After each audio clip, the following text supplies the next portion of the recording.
President Barack Obama's time in the White House is almost up, and I'm not crying one tear.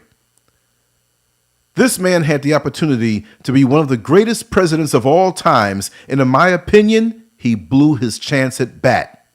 Yes, we understand that he is the president of all of the people, but how can you stand tall for everyone when you are afraid to face what you really are? I believe that his wife, Michelle Obama, would have had more balls if she were the president than he ever displayed. This is why I would have loved to see a man like Muhammad Ali alive and healthy today in the role of the president. He would have not run away from reality like Barack Obama has. And after all he has stood for, even when it wasn't popular amongst the mainstream, he never tap danced around the issues that were plain for all to see. Obama speaks about his legacy, but really, what legacy is he speaking of?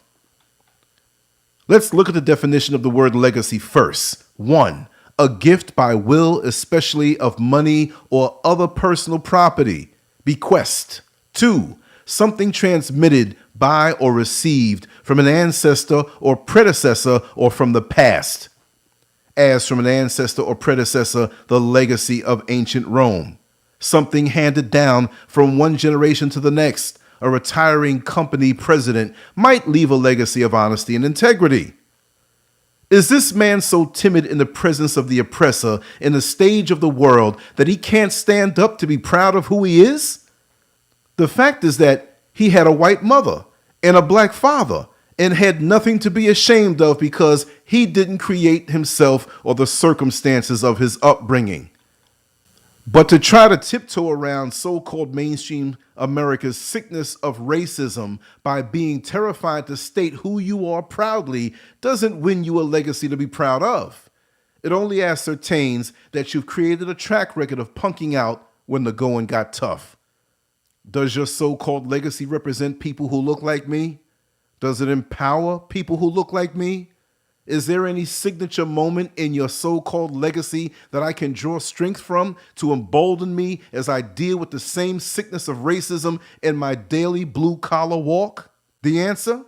You know what it is. No! Real recognizes real, Barack Obama. So as you seek to polish up your so-called legacy, know that in my opinion, it has nothing to do with the black people who believed in you to be the political Muhammad Ali of the present day. Stand tall, walk bold, speak the truth, and never be afraid. Foreign, the other. Those are not the words of a powerful man, but merely a weak placeholder of one who sits in the office of a presidency that's afraid to upset the people who he tries so hard to please. I know tap dancing when I see it, no matter how hard you try to mask it as something else. You ain't fooling me. Black people rode with you through the first term and said to themselves that we know that he can't upset the apple cart the first time around, but we know the brother is going to set the record straight once we vote him in again. And what did you do, Barack? You played us, and you played with us. You gave black people political blue balls because you never delivered on the promise of what you insinuated when you spoke to us in code from those countless historic civil rights era podiums during your first campaign. You ain't no different than that chick that I knew back in the day growing up who invited me over late one night and got me all hot and bothered with her legs and breasts hanging all out of that short, tight dress and made me leave 5 minutes after she finished all of that Chinese food that she asked me to buy for her and bring over. You knew your game all along, and we should have known it when you punked out to that same Hillary Clinton who you begged us to vote for. Remember when she punked you out back in 2008 when she told you to renounce and reject Minister Louis Farrakhan on primetime TV? Tim, I have to say, I don't see a difference between denouncing and rejecting. There's no formal offer of help from Minister Farrakhan that would involve me rejecting it. But if the word reject, Senator Clinton feels is stronger than the word denounce, then I'm happy to concede the point. And I would reject and denounce. Good, good. Okay. Excellent. We've got to ask ourselves, what would Muhammad Ali do or say? I'll reject my brother when you reject Margaret Sanger. I'll reject my brother when you renounce Barry Goldwater. I'll get down on my knees right here in front of the whole world and kiss those mustard feet of yours if you can explain them pictures floating around on Facebook of you kissing and hugging that Klansman. But instead, what did he do? He punked out and earned his coon card right there. We should have known. But you know what?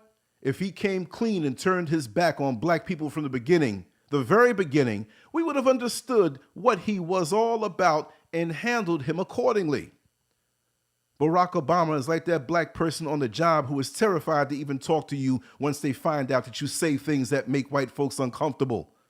They get nervous and run when they see you and make sure the slave master's children know that their perspectives are far different from that militant troublemaker. You should have told us, Barack, that you were a punk from the beginning and we wouldn't have looked at you for anything for us. That's your legacy, mister. Then you asked us to vote for that psychopath who would have hammered down the last few nails in the coffin of a sector of the population that she would have ensured went the same way of the dwindling numbers of our Native American sisters and brothers. To selfishly leave your hollow legacy intact. You remind me of that fake friend who only comes around when they need something. How strong could your legacy have been if you begged us to vote for a white woman who would have cut your throat to get into office back in 2008? And for those of you who feel like Donald Trump is the worst thing for black people, let me remind you that he can't do anything to us that hasn't been done before in our journey here on these shores. As a matter of fact, it may be a good thing for us, because maybe we'll finally get some unity and show some love to each other as a people, because now we know that we are truly on our own.